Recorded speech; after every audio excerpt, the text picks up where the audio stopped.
Okay, so we'll take the class. Okay, if they are not attending, also we can send across this video to them. Okay. So law of torts, Allah, second chapter, right?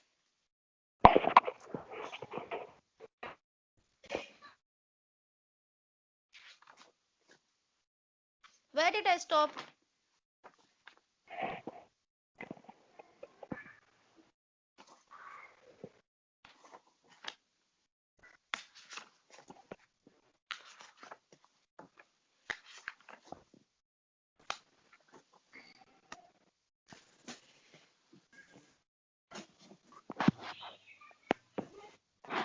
Hello? Hello? Yes. Where did I stop, dear? Can you just tell me?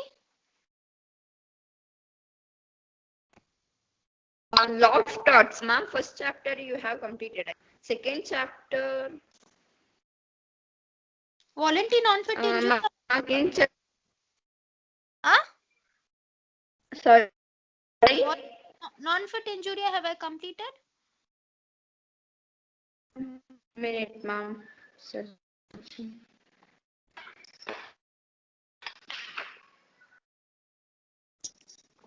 I think yes, ma'am. Yes, right. We have completed this. Okay, I told you about this one case, White versus Blackmore, where the plaintiff's husband had signed and he participated in a car race. Okay, so for admission, one of the conditions was that in case of any injury or in case of any accident, the defendants will not be held liable in this. Okay, since plaintiff was one of the spectators, he was allowed admission free of charge, but had to pay for the admission of the family.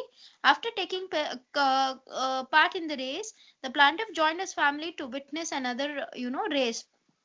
But what happened here is he was standing outside the ropes, okay, the entangled ropes. But what happened is he did not know that these ropes are not very safe enough. And when a vehicle or when a car, came, it, capitulated about 20 feet. Okay, so he died because of this incident. Okay, so what happened is the plaintiffs, one of the plaintiffs' relatives have bought an action to recover damages for negligence in the respect of the death for her husband. The defendant pleaded that maxim voluntary non-fit injuria applies and he was held liable. The court did not accept the argument and held that the maxim did not apply. Okay, so here they are telling that since he is already given an statement telling that he will be if any kind of loss or any kind of damage is caused to him, he will not tell anything for that damage or loss caused to him. He will be okay with it. But what happens here is he was not fully aware of the loss, or he was not fully aware of the risk what was involved here. Okay, so that is this particular case. Hence, here is said that the court said the defendants were held liable. Okay, so voluntary non-fit injuria, that in that under that concept we have this one particular thing which is said to be White versus Blackmore. The next thing is limitations of the maxim. Okay, we have certain limitations in this maxim. Consent must be voluntary and free. Knowledge does not imply assent or consent. Consent must not generally be illegal acts. The maxim does not apply to rescue case. The maxim does not apply to cases of negligence. Unfair contract terms of 1977. Okay, so the first thing is the consent must be given in voluntary. Okay, it should not be, it should not be something which, you take it with fraud or coercion. Okay, fraud is, just pushing a person to, give the assent or give the consent. Okay, and also not coercion. Okay, you cannot do any kind of fraud or you cannot misrepresent.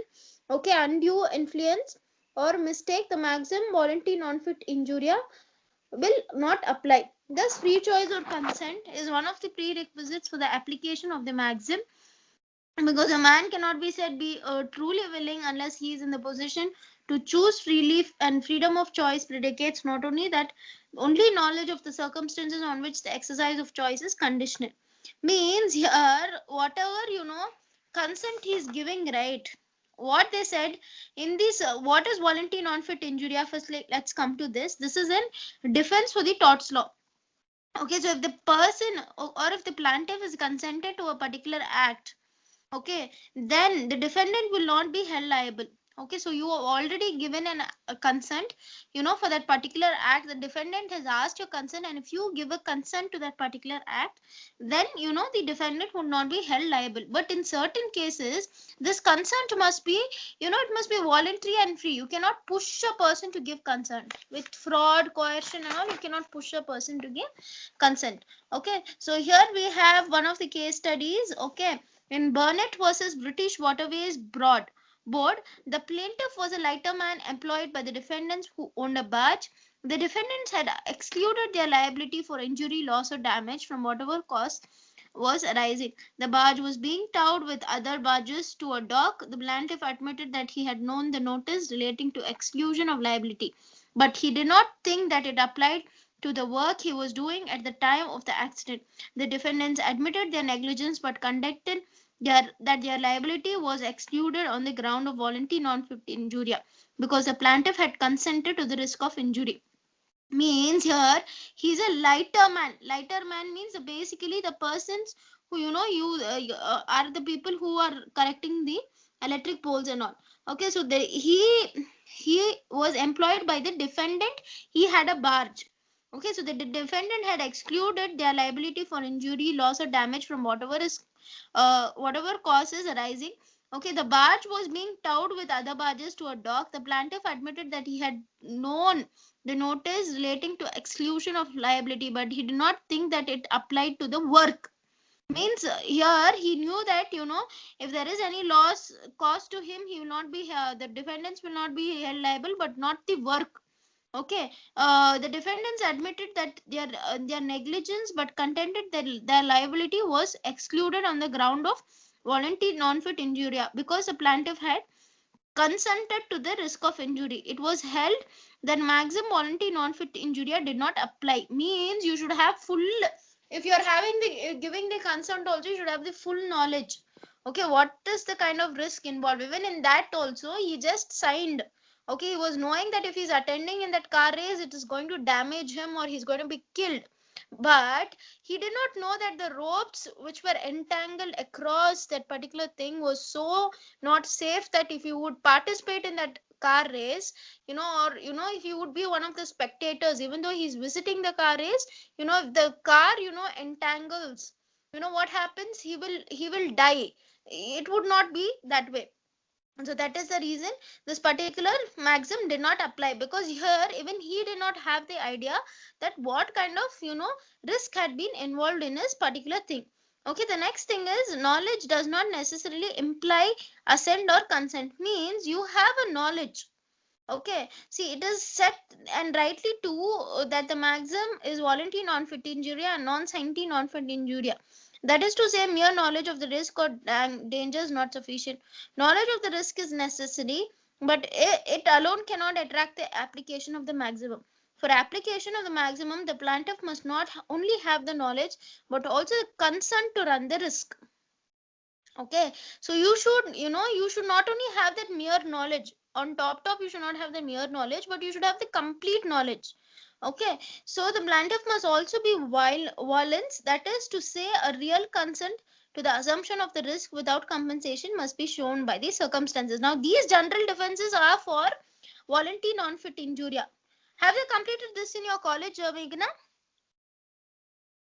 Hello? No, like little they were telling.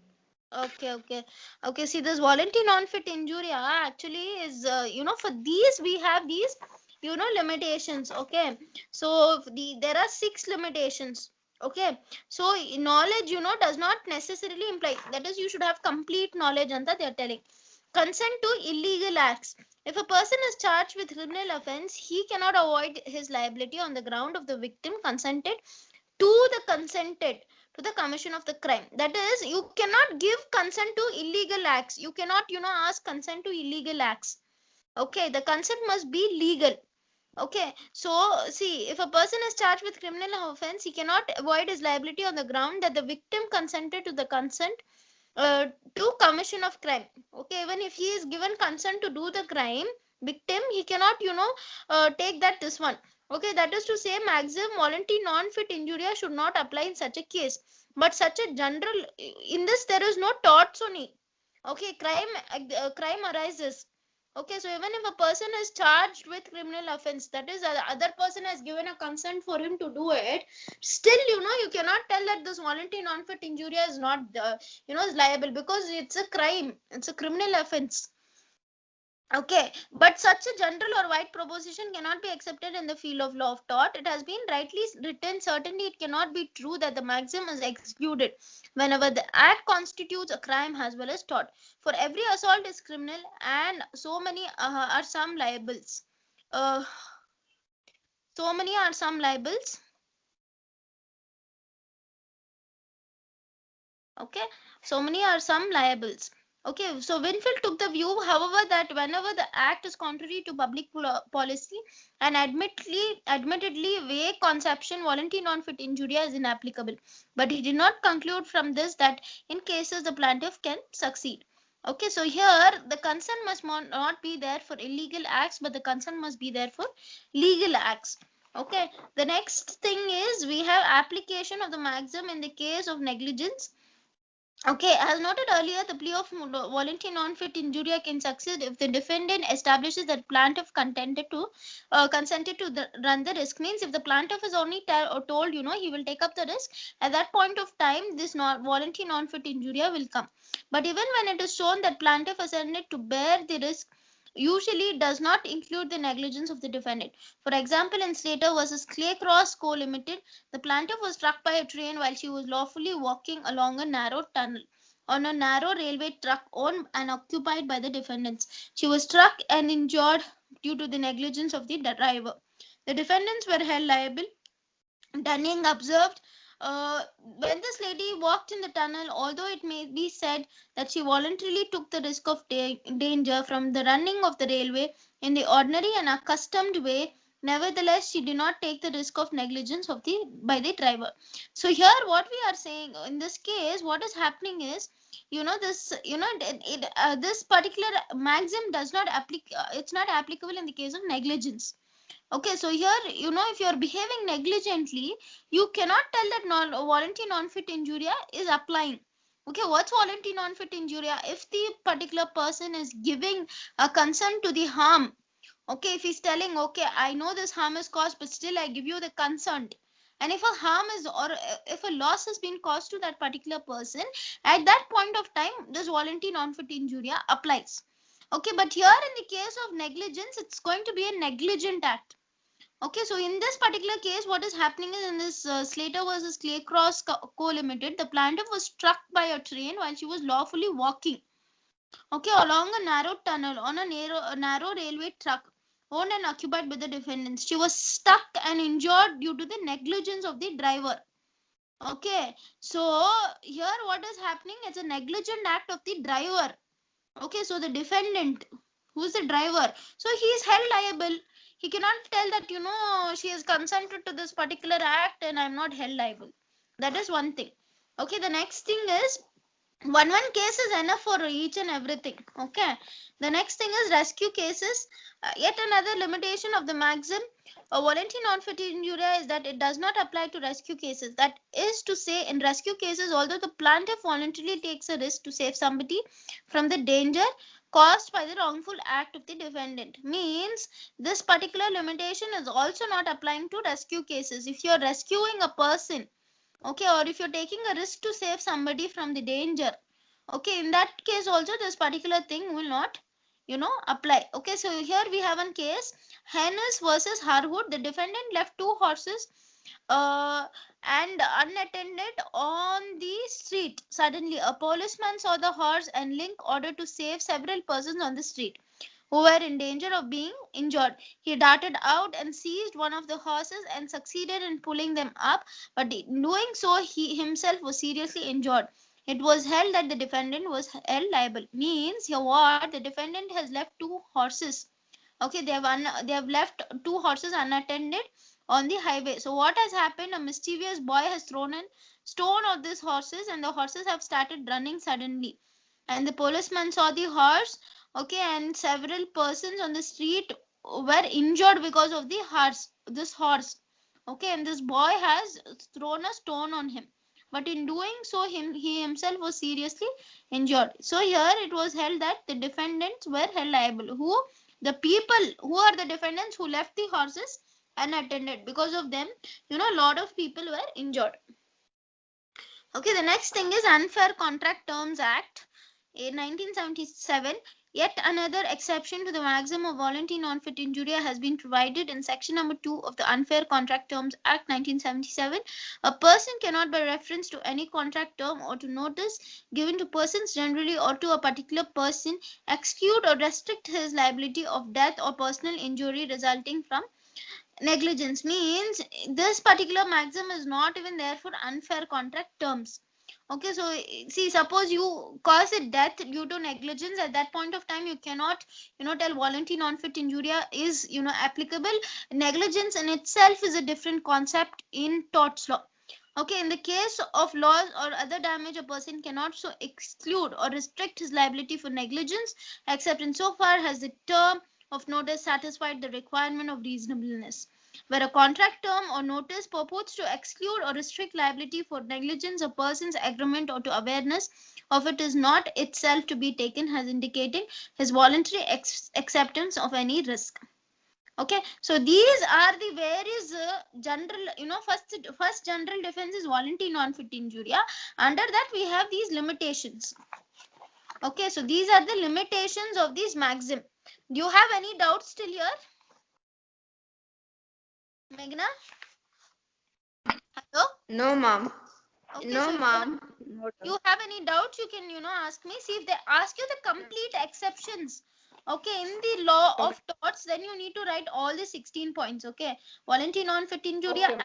God, inevitable accident, act of state, private defense, mistake, statutory authority, damage, incident to authorized acts, necessity, plaintiff, a wrongdoer, all of them. Okay, but here they're only asking you to write, if they're asking you to write voluntary non-fit injuria as a separate question, then you need to write voluntary non-fit injuria, and then after that you need to explain the case studies, and then you need to write the limitations. Okay, so that is one thing what we have. So here we have act of God. Okay, so what is act of God is, have you, excuse me, have you seen this one movie in this Kannada? That in that particular movie, what has happened is, act of God, in that particular movie what has happened is, wait, I'll tell you. So act of God means, see, if there is any harm caused to you by the rains, okay, if there is the rains flood away your houses, or it floods away or damages a lot of property or person's property, it's not anyone's, no one will be held liable. You can say that it's act of God. Okay, so what is the act of God is? Act of God is basically, it's something, which has happened through natural, circumstances or natural causes. Okay, so this particular harm is caused through natural causes. Okay, so here you don't have, any person is not coming and harming you, but because of the natural, causes or natural circumstances, it's harming someone. Okay, so this one movie was there. Even in Hindi also they had this movie where Akshay Kumar has acted, and I don't know, in Kannada there was a movie. Okay, so yeah, in that particular movie they sue that God only, telling that you have damaged my property, I need the compensation. Okay, so that is act of God. Have you seen that movie in Kannada? No, ma'am. I think it is some Upendra's movie or something, I'm not very sure. In Kannada also it's come out. Ma'am, Manjunath is trying to join. Is there any link? Link, I'll send, wait. Yes, ma'am. Ask him, is he on Skype? Just 1 minute, ma'am.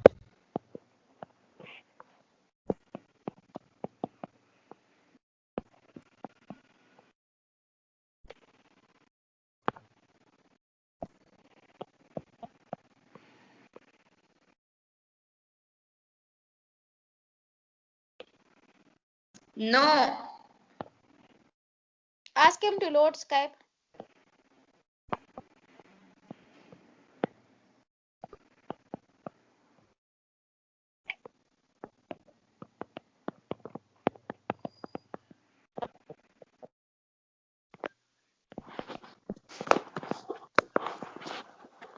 Ask him, just download Skype and keep for our online classes.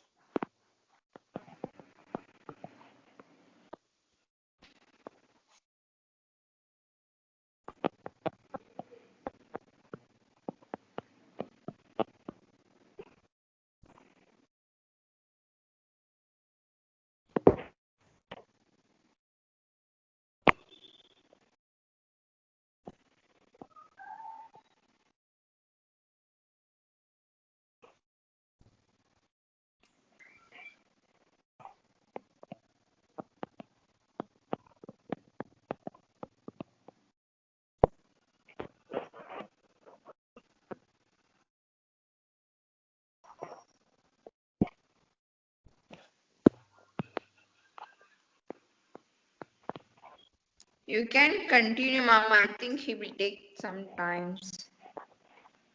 Is it? Okay. Tell ma'am, I will also join. Okay, we'll do one thing. This is only, recorded classes because I wanted to see Yes. it, record this and see. The next topics maybe when he joins, we'll, put it on Zoom. Okay. Okay, ma'am. Okay, bye.